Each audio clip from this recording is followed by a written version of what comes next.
Menos. La semana pasada estuvimos celebrando el Día de la Familia y realmente yo quiero dar gracias a Dios por ese día que fue realmente precioso. No solamente el hecho, lo que significa el día, sino quiero darle gracias a Dios por los que trabajaron en ese día también. Se presentaron unos especiales muy bien preparados y eso va mostrando la relación que ustedes tienen con el Señor, ¿saben? Y es muy importante eso. Cuando tenemos un Dios de excelencia, tenemos que servirle con excelencia. Y me gustó la participación de todos, y sobre todo después la cena, por supuesto, los juegos, pasamos un buen tiempo, terminamos tarde, pero fue un tiempo realmente excepcional, por lo menos a mí ha sido de gran bendición. Antes del Día de la Familia, si ustedes recuerdan, estuvimos hablando de Nehemías capítulo 4. ¿Cuántos se acuerdan de eso? Me encanta. Y hay algunos que se ofenden y dicen, ¡ay! ¿Cómo es que no se pueden acordar de todo el sermón que di hace 2 semanas atrás? Pregúntate, ¿qué comiste el lunes pasado? No te acordás, ¿no? Seguro que no. Ahora, ¿te hizo efecto la comida? Seguro que sí. Los veo bien lindos. Seguro que sí.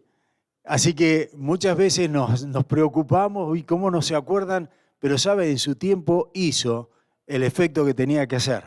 Y es un efecto eterno, sin duda. Déjenme hacer un paréntesis antes de comenzar, o un anuncio, que me olvidé hacerlo mientras estábamos anunciando el día miércoles de la oración.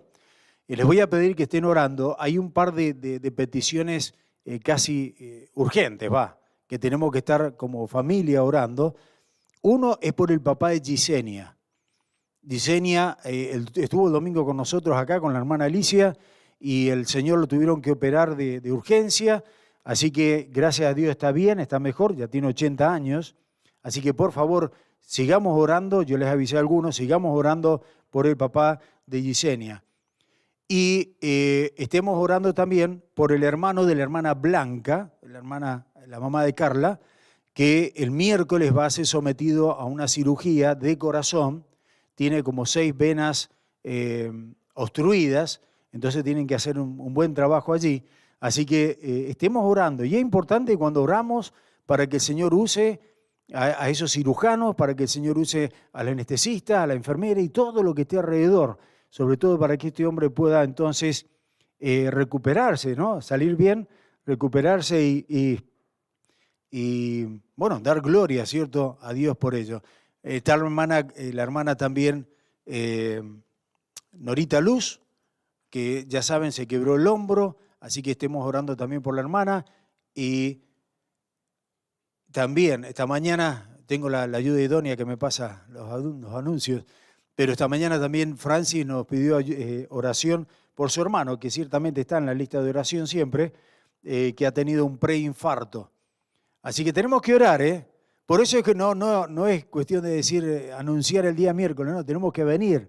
Y no solamente el miércoles, ¿no?, sino todos los días de nuestra vida. Orad sin cesar, dice el Señor. Ok, ahora sí, vamos a comenzar entonces.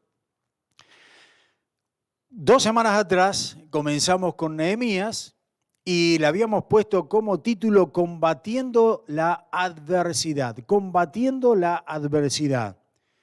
Y decíamos que cualquiera que sea el problema o la circunstancia que nosotros estemos atravesando, hay 2 tipos de actitudes que podemos tener. Sea cual sea el problema, tengo 2 tipos de actitudes. O una positiva o una negativa. O soy un tipo optimista o soy un tipo pesimista. O soy un triunfador, un visionario, o soy un fracasado. Hablando claro. Así que habíamos hablado acerca de cómo confrontar esas experiencias o esos momentos difíciles. Pero entonces también dijimos que tenemos que tener ánimo y estudiamos Nehemías 4 porque justamente tenían que construir esos muros que habían sido derribados Y mientras el pueblo tuvo ánimo, construyeron muy bien. Pero cuando se desanimó, se paró la obra.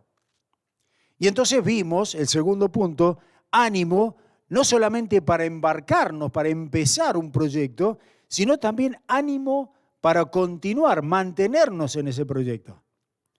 Y lo que sucede es que ustedes en cualquier aspecto de la vida, cuando empezamos con un proyecto nuevo, cuando empezamos o confrontamos, sea lo que sea en nuestra vida, vamos a tener oposición. Oposición externa u oposición interna. Puede ser que la misma oposición venga de parte de tu familia, de los amigos, de los hermanos, pero también tenemos oposición interna.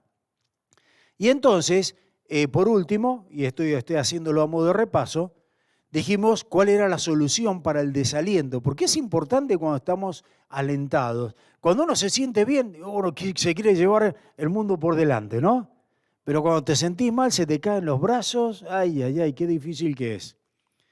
¿Cuál es la solución para el desaliento? Bueno, dijimos, en primer lugar, es solicitar la ayuda de Dios, pedir la ayuda a Dios cuando estamos en problemas. El segundo punto, el remedio es reorganizar nuestras prioridades. Ya en unas semanas o en un par de meses voy a hablar acerca de prioridades. Lo importante es que tengamos las prioridades bien marcadas en nuestra vida. Es sumamente importante. Y uno de los fracasos de hoy en día de la sociedad es que no sabe cuáles son las prioridades. Hacen lo que viene. El tercer punto, primero es pedirle la ayuda a Dios, marcar bien las prioridades. Y el tercer punto, para no caer en desánimo, es recordar quién es Dios. Recuerda siempre ese Dios que tenemos, ese Dios todopoderoso. Y viendo entonces esa obra, cómo había sido construida, hoy día lo que quiero ver, en base a eso mismo, es conociendo a Dios, conociendo a ese Dios que obró en el pueblo, obró también en Nehemías. Así que abran sus Biblias, les dije allí en Nehemías capítulo 6, algunos versículos, la mayoría que no estén en Nehemías, lo tienen en la pantalla, así me van siguiendo allí. En la vida cristiana se da un fenómeno que muchos de ustedes tal vez lo han visto y muchos de ustedes son testimonios de eso, y es que en los momentos más difíciles de nuestra vida, ya sea por una enfermedad, sea por la pérdida de un ser querido, sea porque perdiste el trabajo o por cualquier otra cosa, en los momentos más difíciles de la vida, en los momentos más serios, es cuando más conocemos a Dios. Es cuando más realmente intimamos y tenemos una relación más profunda con Dios. En el caso de Job está muy claro, todos conocemos. Este hombre era un tipo que un día se levantó, se acostó estando bien y se levantó estando mal porque había perdido los hijos, eran 10, perdió todo el dinero que tenía, después pasaron unos días, perdió la salud. Un tipo que estaba re mal. Y dentro de lo que estaba mal, él declara en esa relación que tuvo con el Señor durante ese tiempo, dice en Job capítulo 42:5, de oídas, antes de pasar por todos estos problemas, de oídas te había oído. Es decir, antes había escuchado de ti. Si lo tengo que parafrasear, antes sí había escuchado al pastor hablar de vos o de ti. Había escuchado, sí, te había recibido, sí, de oídas. Pero después que pasa esa experiencia, este hombre dice, si bien de oídas te había oído, ahora mis ojos te ven. Ahora es que puedo contemplarte. Ahora es que te experimento. Y así vemos en toda la historia. Vemos, por ejemplo, a Daniel en el pozo de los leones. Pudo experimentar lo que cantábamos recién, el poder de Dios. Cuando vemos a los amigos de Daniel, ¿se acuerdan? Que no quiso adorar esa estatua de Nabucodonosor. ¿Qué dice? Lo tiraron al horno de fuego y no se les quemó ni siquiera olor a humo, dice que tenía. Ellos experimentaron el poder de Dios. Cuando vemos a un David un jovencito rubio muy bonito, pero era un pibe, frente a un gigante, a un Goliat preparado con todo el armamento. Y dice que con una piedrita prácticamente lo derribó y terminó con Goliat. Cuando nosotros vemos a Moisés, por ejemplo, en Egipto, cuando Dios le habla y manda esas 10 plagas. Cuando vemos al pueblo cruzando el Mar Rojo en seco, estaban experimentando el poder de Dios en sus propias vidas. Cuando van por el desierto, estuvieron 40 y pico años en el desierto. ¿Saben que las Nike no se les gastaban? Las sandalias que tenían duraron todo ese tiempo. La pilcha, la ropa, no se les gastaba. Vieron el poder de Dios sacar de una roca agua. Vieron el poder de Dios hacer llover el maná, ese pan del cielo. Vieron el poder de Dios cayendo codornices en una zona que era imposible. Y comieron carne. Elías, el gran profeta de Dios, vio el poder de Dios tantas veces. Cuando los cuervos, dice que le traían la comida. Cuando él va a esa viuda de Sarepta, esa viuda no tenía nada, ya estaba con lo último pedacito le quedaba un poquito de harina y un poquito de ¿cómo se llama? Aceite. Dice el profeta, dámelo a mí. Se lo comió él y dice, cuando empezó a hacer, dice que sacaba de ese container, de ese, no sé, vasija o como sea, y nunca se le acababa. Vio el poder de Dios en acción. Y yo pregunto, hay tantas, ¿cierto? Nehemías, y lo vamos a ver acá, Nehemías vio el poder de Dios en acción porque en muy poco tiempo habían construido algo que era imposible construir. Yo me pregunto, ¿qué de ti, hermano querido? ¿Has experimentado realmente el poder de Dios?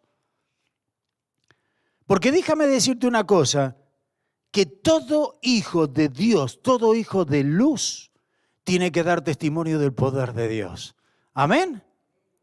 En Nehemías, ese proceso de edificación de los muros que habían sido derribados allí en Jerusalén, es una aplicación directa justamente, en un sentido, a cada uno de nosotros también. ¿Por qué? Porque cada uno de nosotros estamos edificando.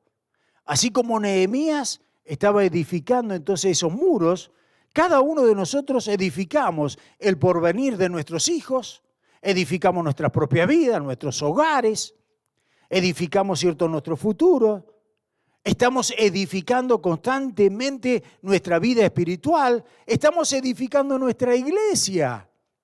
Es decir, estamos en una constante edificación. El creyente está en un constante crecimiento. Y hemos podido apreciar entonces en ese crecimiento, en ese proceso de construcción, la eficacia, el poder de Dios en cada uno de nosotros. Y ¿saben una cosa?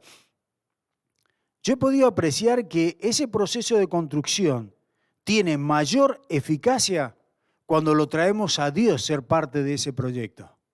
Y no solamente cuando traemos a Dios a ser parte de ese proyecto, sino cuando Dios tiene el centro, el control, el dominio, la potestad sobre ese proyecto. Y te digo, nunca vamos a fracasar así. Cuando le damos nosotros a Dios el lugar que le corresponde a Dios, que es tener toda preeminencia en nuestras vidas, es verdaderamente cuando somos coronados con el éxito. Es cuando somos realmente vencedores. No importa cuán mal haya estado nuestra situación, no importa cuán precaria haya sido nuestra vida o sea nuestra vida. En Cristo podemos realmente salir adelante. Y si nosotros observamos una vez más los comienzos ahí en Nehemías capítulo 1, ahí sí lo tienen en la pantalla ya, Nehemías capítulo 1, versículo 3. Esta es la situación, para que entiendan el panorama. Dice, y me dijeron el remanente y los que quedaron de la cautividad allí en la provincia están en gran mal y afrenta, y el muro de Jerusalén derribado y sus puertas quemadas a fuego. ¿Notaron lo que dice acá? El muro de Jerusalén derribado. Así que desde un punto de vista objetivo, no había porvenir para esa montaña de escombros. Era simplemente una montaña de escombros. Hasta que Dios no había porvenir, hasta que Dios es invitado justamente a tomar control de esa situación y comienzan entonces a ver los cambios. Mira, siempre que Dios tiene contacto con una persona, siempre hay cambio. Siempre que Dios toca a una persona, siempre hay cambios. Siempre que le damos el lugar a Dios, siempre hay cambio. No nos quedamos igual. Se me viene algo al pensamiento. ¿Por qué? Porque el Señor es vida, no es algo muerto. ¿Se dieron cuenta que el Señor Jesucristo nunca pudo estar en contacto con un muerto y cuando estuvo en contacto con un muerto, los muertos resucitaban? Ahí está la hija de Jairo, ahí está, el mismo Lázaro y todo. Siempre el Señor era la vida. Todos nosotros, cuando el ser humano toca esa vida y la recibe en su corazón, tiene vida. Hay cambio, ya para siempre. Ahora, siguiendo con esto, aun cuando estaba todo, objetivamente todo en el suelo, no había porvenir, aun cuando los enemigos de Dios se burlaban, como lo vimos hace 15 días atrás, y hacían escarnio del pueblo, ahí lo tienen en Nehemías capítulo 4, versículo 2. Y habló, dice ahí 4:2, y habló delante de sus hermanos y del ejército de Samaria y dijo, ¿qué hacen estos débiles judíos? En el versículo 3, y estaba junto a él Tobías amonita, el cual dijo, lo que ellos edifican del muro de piedra, si subiere una zorra, lo derribará. ¿Sabe lo que estaba en otras palabras? Haciendo burla. Estaban haciendo escarnio.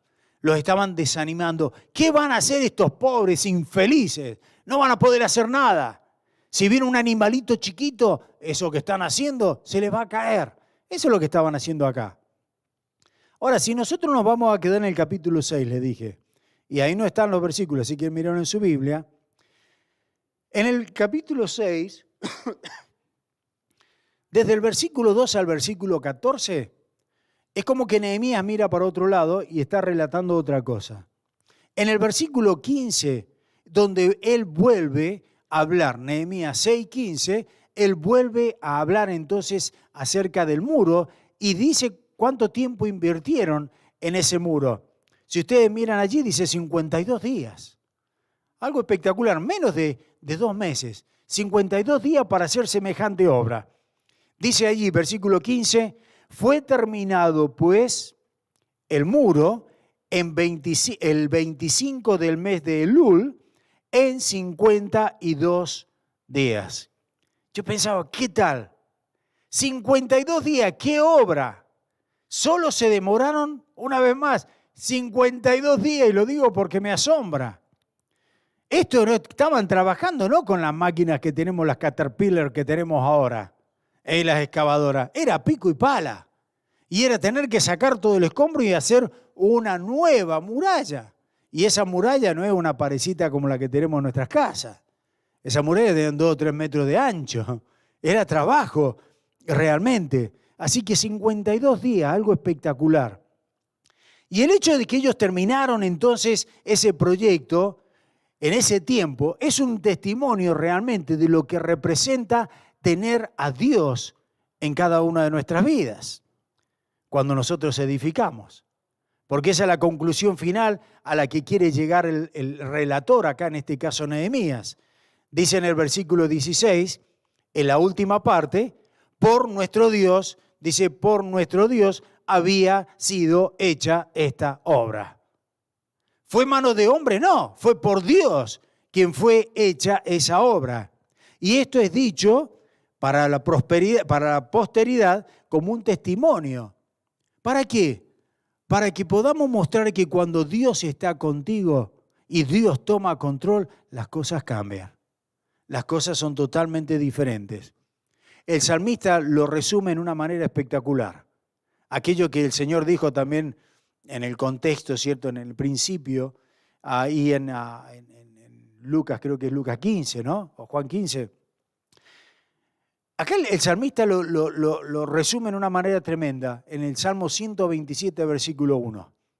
Dice, si Jehová no edificare la casa, ¿qué dice? En vano trabajan los que la edifican. Escuche, si Dios no está en el proyecto tuyo, en vano estés que te estés esforzando por eso. Dice, y si Jehová no guardare la ciudad, en vano vela la guardia. Así que la culminación, ¿cierto?, de esa construcción, de esos muros, por más difícil que fue, por más hostil que fue la situación, porque tenían los enemigos ahí, es un testimonio tremendo del poder de Dios al mundo. Y nos dirige los ojos entonces hacia Dios, no hacia los hombres, es hacia Dios. Nos ayuda a contemplar la grandeza y el poder de Dios, que Dios es capaz. Así como hizo eso, así como hizo lo de Egipto, así como hizo lo del desierto que decíamos recién con Daniel, con los amigos, Dios es capaz de cambiar cualquier situación en tu vida, cualquiera sea. ¿Por qué te estoy diciendo oremos por estos hermanos y amigos que van a pasar por una cirugía? Porque tienen un problema, porque tienen lo otro. Porque todo depende de Dios.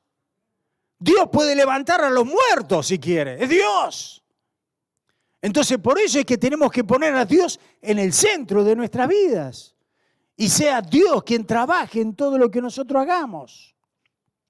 Ahora mire, en este caso produjo algo, un impacto, no solamente en la vida de los creyentes, o sea, del pueblo, pero ahora quiero concentrarme en la vida de los paganos, de los que no creían en el Señor. De aquellos que estaban en contra de este Sanbalat, ¿se acuerdan? Que era uno que los hostigaba siempre. Dice el versículo 16, siempre el capítulo 6.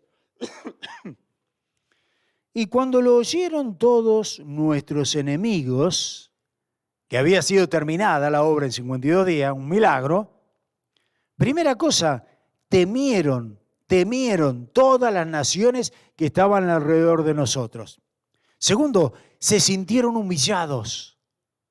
Y tercero, conocieron, dice que porque nuestro Dios había sido hecha esa obra. ¿Te das cuenta? Primera cosa, temieron al ver semejante obra. Y estos pobres judíos que lo que si sube una zorra lo tira abajo, terminaron la obra. Estos se dieron cuenta que estaba Dios allí con ellos. ¿Y cuál fue el efecto? Bueno, lo primero, tuvieron temor. Y esa palabra temor es muy seria porque en el hebreo temor significa pánico, significa terror. Eso significa, es un sentido desbordante y descontrolado que por poco no llega a la paranoia. Tiemblo. Y no es para menos. Si pensamos estos se estaban burlando, y de repente ven que el Dios del que me estoy burlando hace semejante obra, es un Dios vivo y verdadero, no el Dios que yo adoro de papel o de piedra o de cartón por allí. Así que es un Dios real y de poder. Por eso dice que tuvieron miedo, que temblaron. Y déjame hacer otro paréntesis. Hermanos queridos, muchas veces se piensa que Dios es el gran amigo nuestro, que lo podemos abrazar y así nomás. Hay que temer a Dios, ¿saben? Teme a Dios. Porque Dios no es el Dios de amor, como te dice la Biblia, y no me malentiendas esto. Dios es amor. Pero no es el Dios de amor ese bonito que todo lo perdona y que no importa, pecaste, me aceptás o no, no importa, todos vamos a ir al cielo. De una u otra manera, de una religión u otra, todos vamos a ir al cielo. No, querido. A Dios hay que tenerle temor, porque Dios es un Dios celoso. Y muchos piensan que el temor, y esto lo digo, ojo, con todo respeto, muchos piensan que tenerle temor a Dios es simplemente tenerle reverencia a Dios, que está bien. Muchos piensan tenerle temor a Dios es tenerle respeto a Dios. Está bien. Yo no pienso así. No solo pienso que es tenerle respeto ni reverencia. Creo que hay que tener mucho más que eso. A Dios hay que tenerle temor así, un temor que realmente dice con temor y temblor, que cuando pronunciemos a Dios y nos demos cuenta quién es Dios, nos tiemble hasta las rodillas.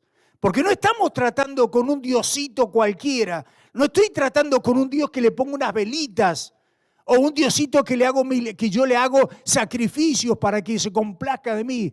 No, estoy tratando con el Dios que creó todo el universo. Estoy tratando con el Dios que te permite en este momento escucharme. El Dios que permite que nosotros ahora podamos hablar. El Dios que nos permite que podamos estar acá. El Dios que te sustenta en definitiva.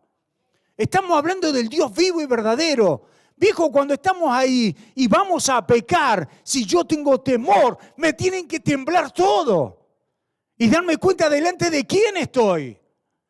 No es decir, soy el Hijo de Dios, ay, lo acepté en una oración y entonces voy a hacer de vez en cuando lo que Dios quiera. Estás muy equivocado, eso no es una relación con Cristo.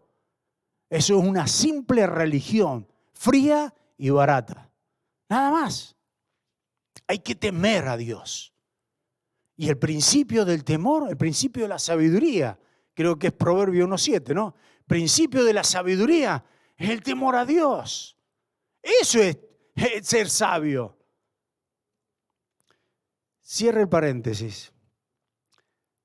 Primero temieron. Segundo punto, se sintieron humillados los enemigos. Miren allí el versículo 9.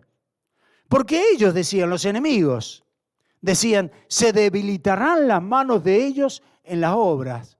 En otras palabras, el enemigo, Sanballat y los secuaces, estaban diciendo, estos pobres judíos no van a poder hacer nada. Estos pobres se van a desanimar.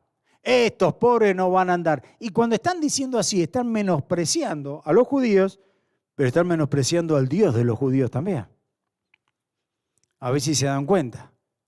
Así que acá tenemos que cuando la obra es terminada, en tan poco tiempo, estos no solamente tienen miedo, sino que son humillados. Aquellos que nosotros hacíamos burla, mirá cómo está. ¿Puedo hacer otro paréntesis? No te preocupes tantas veces porque la gente te quiera humillar o se burle de ti. No te preocupes por eso. Eso son pavadas. Por ahí la gente puede decir, hoy en día, todo lo que es la educación que tenemos en nuestras escuelas, todo lo que es el sistema de gobierno, está totalmente en contra nuestro. Todo. Y se están burlando.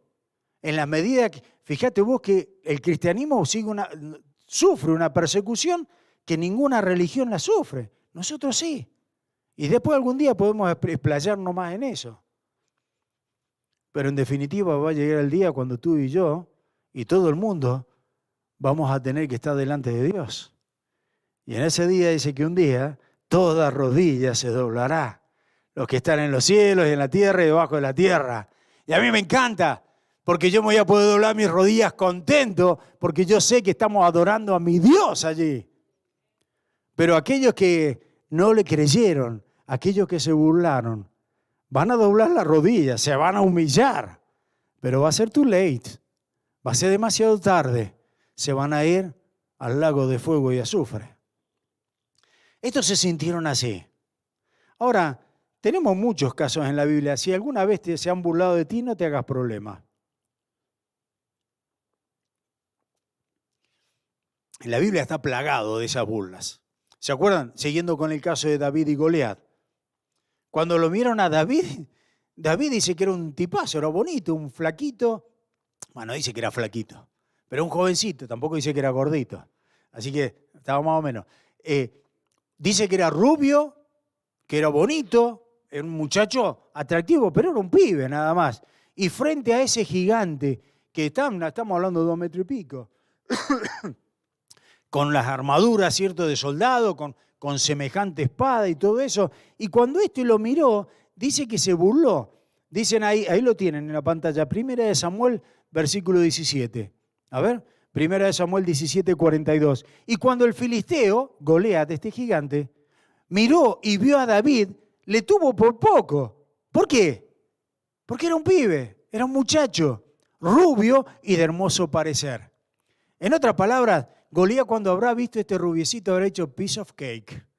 Este me lo como fácil. Facilito. Me encanta lo que le contesta a David. Me encanta. En 1 Samuel 17:45. Entonces dijo David, este flaquito, pero que no estaba el poder en el flaquito. Entiendan.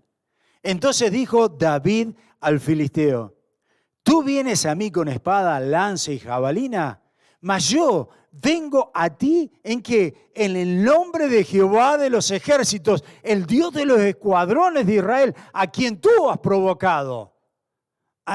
¿En qué terminó todo eso? Bueno, la historia ya la conocemos.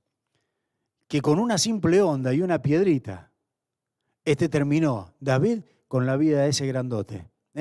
Y nos dice el versículo 51, entonces corrió David y se puso sobre el filisteo y tomando la espada de él y sacándola de su vaina, lo acabó de matar y le cortó la cabeza con ella. Ahí está, aquel muchachito rubio y hermoso cuya apariencia era una presa fácil para este gigante, terminó con su vida. ¿Qué te enseña esto? Y para pensarlo, quizá nuestra apariencia no es tan grande. Tal vez nuestra apariencia es pobre. Tal vez nuestras apariencias muestran unas manos débiles. Tal vez decimos, bueno, somos una iglesia, no tenemos una iglesia, mega iglesia, somos pocos. Pero déjame decirte, las obras de Dios y las obras que Dios hace en medio nuestro son obras poderosas, son obras grandes. Por eso es que nos tenemos que aferrar a Dios con toda nuestra fuerza. Ama a Dios con todo tu corazón, ama a Dios con toda tu mente, ama a Dios con todas tus fuerzas, nos dice la palabra allí. No importa cuán grandes sean los gigantes que nosotros enfrentemos en nuestra vida. Lo que importa es que Dios esté con nosotros. Lo que importa es que Dios esté con nosotros y que Dios luche por nosotros. Porque nosotros sin Él no podemos hacer nada. Cuando hice mención, me quedé pensando si era Juan o Lucas 15. Se me fue ahora. Cuando el Señor dice, yo soy la vid verdadera y vosotros los pámpanos. ¿Se acuerdan? Dice, sin mí no podés hacer nada, dice el Señor. Y después entonces, en Filipenses 4:3, dice, todo lo puedo en Cristo, que me fortalece. Es el Señor quien me fortalece. ¿Te das cuenta? Así que, cuando hablamos de esos grandes gigantes, no te preocupes, Dios es más grande. El que está dentro nuestro que el que está allá afuera. Es mucho más grande. Miren conmigo Romanos, este pasaje me encanta. Romanos capítulo 8. Versículo 31 al 39. Y nos vamos dando cuenta de eso. Es una realidad en nuestras vidas. Dice este pasaje, ¿qué pues diremos a esto? Si Dios es por nosotros, ¿quién contra nosotros? Y escucha, ahí te da la prueba. El que no escatimó ni a su propio Hijo, sino que lo entregó por todos nosotros, ¿cómo no nos dará también Él todas las cosas? ¿Quién acusará a los escogidos, a los hijos de Dios? Dios es el que justifica. ¿Quién es el que lo condenará? Cristo es el que murió. Dice más aún, el que también resucitó, el que además está a la diestra de Dios, el que también intercede por nosotros. ¿Quién nos separará de Cristo? ¿Tribulación o angustia, persecución o hambre, desnudez, peligro o espada? ¿Qué? Versículo 37. Ante todas estas cosas somos más que vencedores por medio de aquel que nos amó. Por lo cual, hermano querido, estoy seguro de que ni la muerte ni la vida, ni los ángeles, ni principados, ni potestades, ni lo presente, ni lo porvenir, ni lo alto, ni lo profundo, ni ninguna otra cosa creada nos podrá separar del amor de Dios que es en Cristo Señor nuestro. Amén. ¿Cómo nos vamos a vivir confiados en el Señor? Ahora, por eso es que estos se humillaron. No solamente temieron, sino que se sintieron humillados. Pero el tercer punto es que conocieron el poder de Dios. Conocieron el poder de Dios. En el caso de David y Goliat, cuando este jovencito venció al gigante poderoso de los filisteos con una piedra. Los enemigos, los filisteos, conocieron el poder de Dios. En el caso de los enemigos de Nehemías, conocieron el poder de Dios. Dice el versículo 9, Nehemías 6, 9. Porque todos ellos nos amedrentaban diciendo, se debilitarán las manos de ellos en la obra y no será terminada. Pero mira el versículo 16. Y cuando lo oyeron todos nuestros enemigos, temieron todas las naciones que estaban alrededor de nosotros y se sintieron humillados y conocieron que por nuestro Dios había sido hecha esta obra. Y esa es la realidad. Esa realidad es una gran bendición, porque vemos entonces que el objetivo de Dios en mostrar ese poder, en hacer esa obra, era para revelarse a los hombres, de tal manera que se acerquen a Él. Querido hermano, querido amigo especialmente, Dios no hace esas señales, esos milagros, y no lo ha hecho ni lo va a hacer, para que tú te entretengas en la iglesia. No, hay algunos que presentan acá adelante, ¿cierto?, como un tipo de espectáculo de sanidad y un tipo de espectáculo de hablar en otras lenguas o un tipo de espectáculo de lo que quieran, ¿cierto? Y presentan montones de cosas. El objetivo no es la sanidad tuya, física. El objetivo no es que te entretengas a través de esos milagros que Dios ha hecho. El objetivo es darse a conocer el Dios que tenemos. El Señor Jesucristo nos dice ahí en los evangelios, cuando vamos y miramos ahí, nos damos cuenta que el Señor Jesucristo hizo esos milagros, esas señales, ¿para qué? Para mostrar realmente para mostrar quién era Él y quién decía ser, que es Dios, que Jesucristo es Dios y que Jesucristo es el Salvador del mundo. Para eso hizo los milagros. Cuando termina, ¿cierto?, el Señor muere y es llevado al cielo, que más de 500 personas dice que lo ven, dice Pablo, dice que lo vieron y se fueron. Ya, ¿y qué quedó? ¿Quedó ahí nada más? No. El Señor le dio poder a los discípulos, a los apóstoles, a que pudieran obrar. ¿Para qué? Para mostrar que Jesucristo, no todos lo habían visto resucitar. Entonces, para mostrar que Jesucristo era Dios. Por eso Pedro con Juan, cuando fueron ahí en el templo de la Hermosa, que había un paralítico, y les tira la mano pidiendo plata, porque este no quería sanidad, dice, dame algo. Y Pedro le dijo con el hermano ahí, mirá, lo que tengo te doy. No tengo dinero, pero lo que tengo te doy. En el nombre de Cristo se salvo. Y sano, perdón. Y dice que ese paralítico empezó a caminar. En el nombre de Cristo, en el poder del Señor. Así que Dios, ¿por qué te digo esto? Porque Dios hizo todas esas obras, esos milagros, para revelar quién es el verdadero Dios. No el Dios de madera de los Baales, no el Dios de madera de muchas religiones, sino el Dios vivo y verdadero que se revela en cada una de nuestras vidas. Y al mismo tiempo, ¿para qué se revela? Para que lo busquemos y tengamos salvación. Para eso. Ahora, tengo que correr con esto. Si ustedes prestan atención, miren las tres actitudes de estas personas que produjo la obra de Dios. En primer lugar, temor. Segundo lugar, humillación. Y tercer lugar, reconocieron o conocieron a Dios, ¿cierto? Cómo obra Dios. Ahora es interesante, porque nos dice el versículo 2, este es un estudio para que miren la Biblia, no me miren a mí. Dice en el versículo 2, enviaron a decirme, ven. Los enemigos habían invitado a Nehemías para hacerlo caer, ¿no? Y dijeron, enviaron a decirme, ven. En el versículo 4, no le hizo caso Nehemías. En el versículo 4 dice, enviaron a mí con el mismo asunto hasta 4 veces. Ven.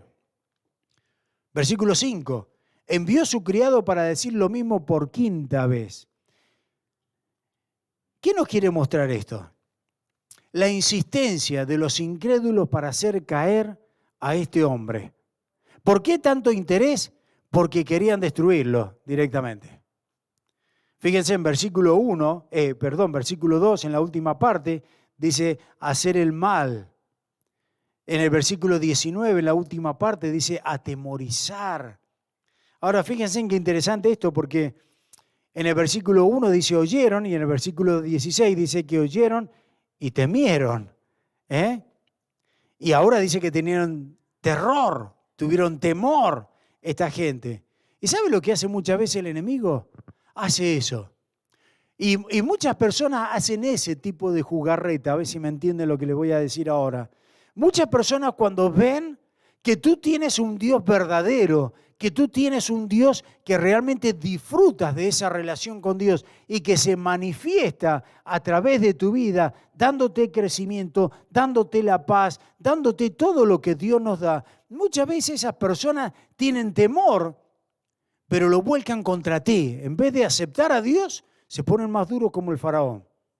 Y tienen temor a ser menos, temor a perder lo que tienen. ¿Cuántas veces ha pasado que uno le presenta el Evangelio y dice, no diciendo, mirá, ni comparando religiones, pero uno le presenta el Evangelio y las personas empiezan por el mismo temor, en vez de aceptar a Dios, se agarran de su religión. No, pero mirá, y empiezan, te vuelcan todo el temor de ellos encima tuyo. Temor a reconocer que están equivocados, temor a reconocer que necesitan a Dios, temor a reconocer que no pueden manejar los asuntos por sí solos. Entonces lo que quieren es ocultar muy hondo ese temor de los ojos de los demás, proyectando entonces ese temor a las demás personas. ¿Cómo lo hacen? Versículo 9, amedrentando. Y esa palabra amedrentando significa la misma palabra que en el versículo 16 es temieron. Entonces, Nehemías dice que no solo amedrentaban, diciéndole no van a poder construir, lo trataban de desanimar y todo eso, sino que, le tiraban, ¿cierto?, una onda negativa, sino que propagaban una ansiedad, un desánimo sobre el pueblo. A tal punto que dice el versículo 9, se debilitaron las manos y cesó la obra. Ahora, ¿cuál es el propósito de todo esto? ¿Por qué el enemigo y por qué estas personas hacen todo esto? ¿Sabe por qué? Porque no quieren que tú pongas los ojos, como dice Hebreos, en el Señor. Que tú quites la mirada del Señor, que quitemos la mirada de Cristo. Dice el versículo 16, porque nuestro Dios, por nuestro Dios había sido hecha esa obra. Ellos quieren que tú dejes de mirar la obra del Señor, del Todopoderoso. Y no tiene que ser así, al contrario. La otra cosa que hicieron es difamar. Versículos 5 al 7. Entonces Sanbalat envió a mí, su criado, para decir lo mismo por quinta vez, con una carta abierta en su mano, en la cual estaba escrito, se ha oído entre las naciones, y Gasmú lo dice, que tú y los judíos pensáis rebelarlos, y que por eso edificáis tú el muro, con la mira, según esas palabras, de ser tú su rey. Y que has puesto profetas que proclaman acerca de ti Jerusalén, diciendo, ¡ay, rey en Judá!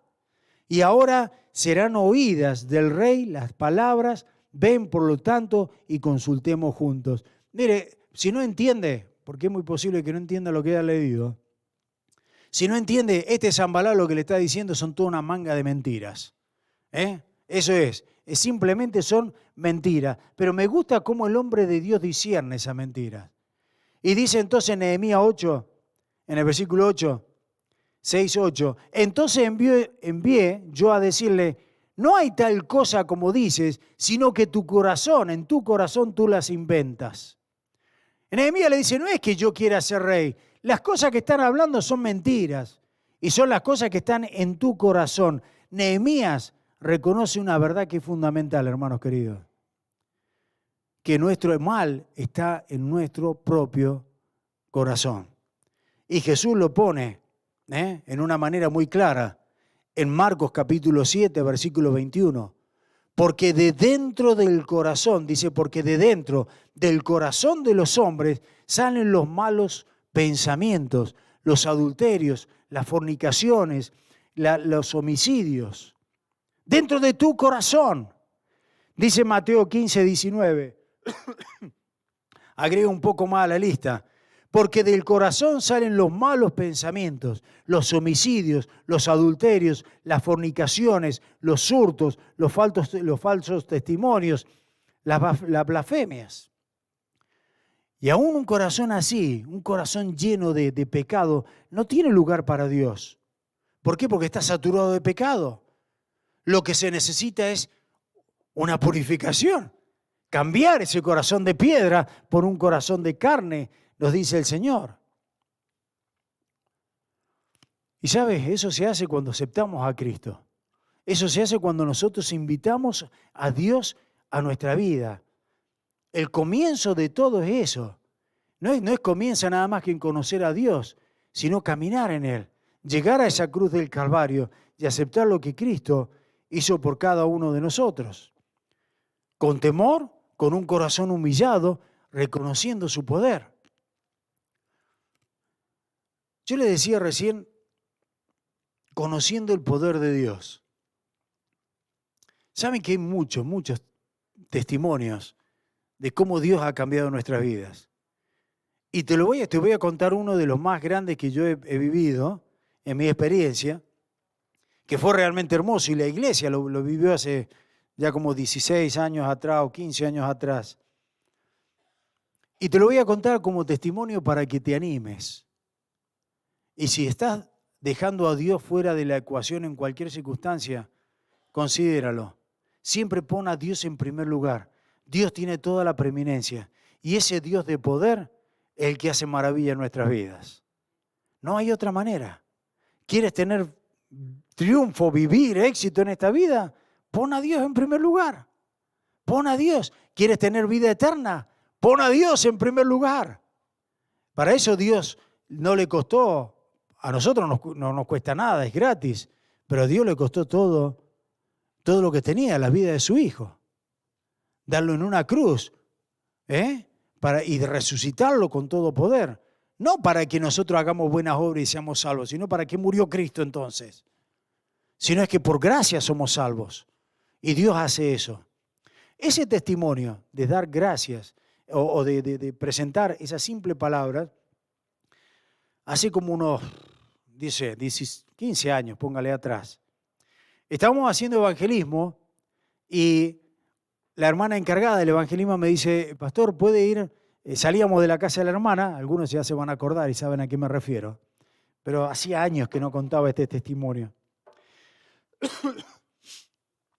Nos juntamos en la casa de la hermana, oramos, preparamos un grupito de hermanos y íbamos a salir, parecíamos como los testigos de Jehová, de a dos en dos, ¿no? A golpear puertas. Pero íbamos a ver contactos, como no todos hablan español, entonces nos habían dado algunas direcciones que nos habían tirado algunos amigos.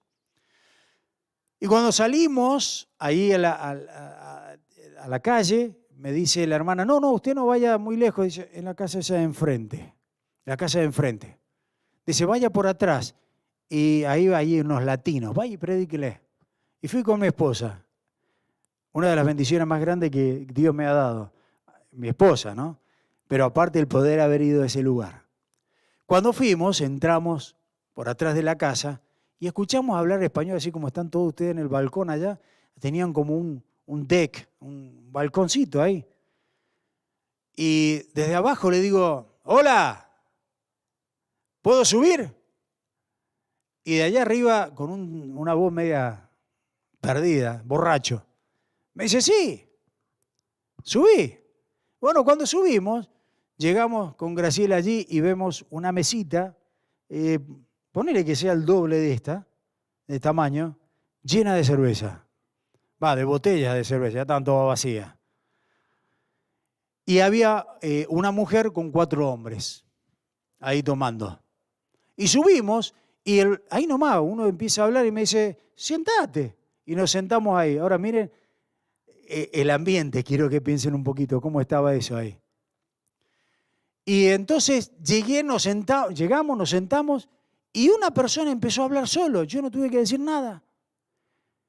Y dice, yo sabía que ibas a venir, lo estoy parafraseando rápido, ¿no? Sabía que iba a venir porque yo le pedí a Dios que me enviara a alguien a hablarme. Y yo dije, o está muy espiritual o está pasadísimo, ¿no? Dice, anoche yo me quería quitar la vida y me iba a suicidar. Es más, pasé por una patrulla y la pateé, dice. Y el patrullero, el policía, Se bajó de la patrulla y me dijo, andate para tu casa. Me hubiese metido en preso. Me dijo, andate para tu casa, porque estaba borrachísimo. Fui a golpearle a una señora que iba a una iglesia, porque el muchacho estaba desesperado buscando ayuda, indudablemente. Y la mujer me vio borracho y me dijo, andate. Y le cerró la puerta. Y yo le dije al Señor que si no me enviaba a alguien hoy día me quitaba la vida. Ahora piensen cómo me sentía yo y mi señora ahí. Y me empezó a decir, tengo una mujer y tengo 3 hijos y no los puedo ver. Tengo limitaciones con la policía. No puedo acercarme más de 100, 200 metros de ellos. Estamos perdidos. He destrozado mi familia, he destrozado mi vida. Me quiero morir, pero sé que Dios te ha mandado. ¡Wow! ¿Sí? Terminó de hablar cantidad de cosas. Tuvimos como 20, 25 minutos escuchándolo hablar, desahogarse esa persona. En un momento le dije, ¿sabes cuál es tu solución, querido mío? Y estaba borrachísimo. ¿Sabes cuál es tu solución? Es Cristo. En lo que estamos hablando, el poder de Dios. Es solamente Cristo. Solamente Dios puede cambiar tu vida. Y Dios puede hacer un cambio espectacular en tu vida. Y le presenté el Evangelio. ¿Qué es lo que tienes que hacer? Reconocer que eres pecador. ¿Eres pecador? Estaba seguro. Sabía que había pecado, sabía que había golpeado, sabía que había humillado a su familia y todo eso. No costó mucho reconocer eso. Le digo, ¿crees en Dios? Sí. ¿Crees en Jesucristo que vino y murió y resucitó por ti? Sí, lo creo, me dice. Pero era todo muy fácil. Yo decía, gloria a Dios. Era todo muy lindo, estaba todo preparado. Y entonces le digo, ¿te lo querés recibir ahora? Sí, ahora lo quiero recibir. Y en ese momento borracho recibió al Señor. Yo dije, Señor, para mí esto es una bendición tremenda. Haz la obra en este muchacho. Bueno, hasta el día de hoy no toma más alcohol. Hasta el día de hoy, el perdido, al otro día, pero escuchen, esto es lo fantástico, al otro día dejó de tomar y no tomó más. Ahora dígame, si ese no es el poder de Dios, ¿dónde está el poder de Dios? ¿Dónde está? ¿De quién es? Ahora eso no queda ahí, todavía me quedan 20 minutos más. Ahora el asunto es, justo nosotros esa semana nos íbamos de vacaciones. Me acuerdo que nos íbamos para Florida manejando con los chicos. Bueno, y le digo, mirá, andá a la iglesia. Le dije, la iglesia justo, la hermana vivía enfrente, así que él la fue a ver a la hermana. Le digo, andá a la iglesia. Y vino a la iglesia. Nosotros estamos de vacaciones. Cuando yo llego de vacaciones, para mi sorpresa, ¿a quién veo en la puerta allí, en ese muro que hay de concrete ahí afuera? Lo veo a este muchacho, pero para sorpresa mía lo veo con los 3 hijos. Y entonces le digo, ¡wow! ¿Viniste? Sí, el que no vino fue usted, me dice. Bueno, había estado 2 semanas, 1 semana de vacaciones. Pero me puse tan contento. Digo, ¿y estos quiénes son? Dice mi hijo, tal, tal y tal. Y no doy nombres por algo, por una situación. Por tal, tal y tal. Me dice, qué lindo, pasá. Bueno, los chicos en menos de 15 días, y acá están las maestras de testigos, aceptaron a Cristo como su Señor y Salvador. Y este muchacho empezó a ver a su señora. Y este muchacho pudo tener una relación de nuevo, aunque sea a la distancia, pero pudo acercarse a su esposa. Y su esposa vio algo en él. Y yo pensaba, por eso les cuento este testimonio, pensaba, lo mismo vieron Zambalad y todos estos atorrantes en la obra del poder de Dios allí. Y estando en un cumpleaños, porque el testimonio es muy largo, pero estando en un cumpleaños de uno de sus hijos, dijo, ¿sabés qué? Es la primera vez, me llamó la señora, me dice, vamos afuera. Y salimos ahí a la entradita de la casa. Me dice, ¿sabés qué? Es la primera vez que nosotros celebramos un cumpleaños.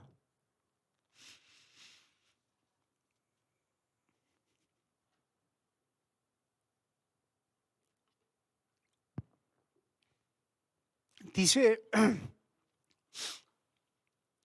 es la primera vez que celebramos un cumpleaños de nuestros hijos. Dice, porque nos daba vergüenza.